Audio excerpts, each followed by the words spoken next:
Hello అండి. రవ్వ కేసరి అయితే చాలా బాగా కుదిరింది. మీకు చెప్తానని చెప్పాను కదా ఎలా ప్రిపేర్ చేశానో. ఒక బాండిలో నెయ్యి వేసి, అది కూడా ఆవు నెయ్యి వేశాను నేను.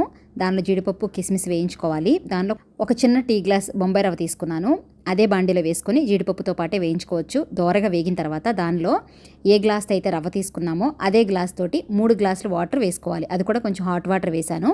మనకి త్వరగా ఉడుకుతుంది, అలాగే స్మూత్గా కూడా ఉంటుంది. ఇక్కడ చూస్తున్నారు కదా, ఇలా దగ్గరగా అయిపోయిన తర్వాత రవ్వ తీసుకున్న గ్లాస్తోనే పంచదార వేసుకోవాలి.